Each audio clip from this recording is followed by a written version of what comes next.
Joe Tamburino, let's talk a little bit about the cross-examination. That went on for 45 minutes. I mean, I think we're really getting into the heart of it, and we're going to go ahead and take a lunch break. But before that, really hit on training. You had training, you had training, you had training. You signed these papers.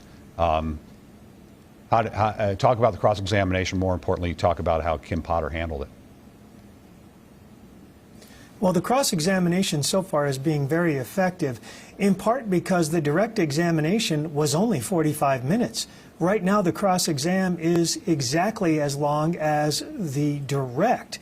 And I expect Ms. Eldridge to cover a lot more material with this witness. So it was just a little unusual that the direct examination was so short. But Ms. Eldridge is digging deeper into the trainings and records.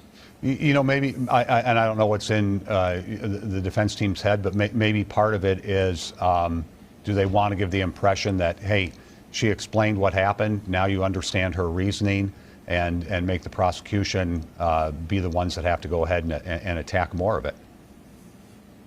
You wouldn't have done that, though. Well, the only problem with that is you're leaving your client exposed to all these attacks. So one of the things you do in litigation as a trial attorney is you head things off at the pass. Anything that needs to be explained, you get that explanation out first. Anything that could be damaging to your case, you get that damage out first, because you want to neutralize what the other side will do with this information. And right now, it's not neutralized. Ms. Eldridge is going through methodically, and I assume she's going to have a lot more time left with the problems with the training and following training. Well, not only that, but probably with things that Kim Potter said. You know, it's interesting. Kim Potter basically says after she fired the shot, she doesn't remember anything other than being in an ambulance, and then she remembers her husband coming to the police station. And other than that, she's just like, I don't know. She says she doesn't remember saying, I'm going to prison. I don't know if she remembers saying, I want to kill myself.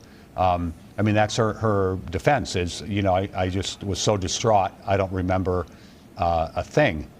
That's going to be her strategy for kind of filling in those blanks. Is that effective? Well, it depends. First of all, it does tie into what Dr. Miller stated, which is in these instances, many times the person doesn't recall what's around them. Remember about the tunnel vision. They don't know what happened. They don't remember what happened right after the incident.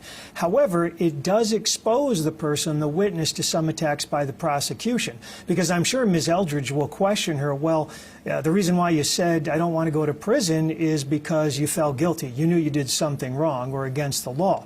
Again, this is something that you have to head off at the pass because obviously you know it's coming.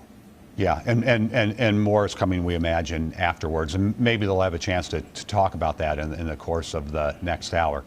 I guess, though, Joe, you know, the million-dollar question is, does she seem believable? Does Kim Potter seem believable? I know she's very measured in what she says. You can tell she's smart. You know, she's thoughtful. Obviously, she's very upset and distraught, having to relive all of this, as I'm sure the Wright family is equally distraught, if not more. But do you believe her?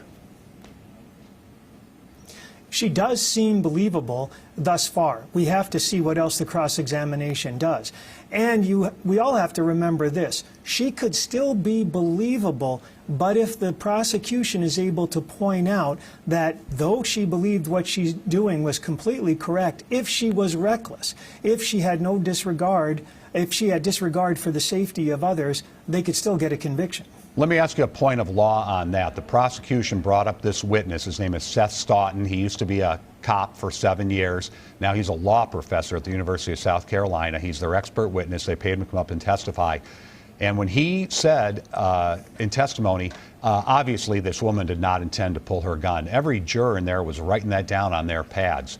So if they already have that testimony and the prosecution's main witness said she didn't intend to fire a gun, doesn't that help Kim Potter to a certain degree? I mean, he testified, hey, she made a mistake. She went to grab her taser. His point was she shouldn't have grabbed her taser or her gun.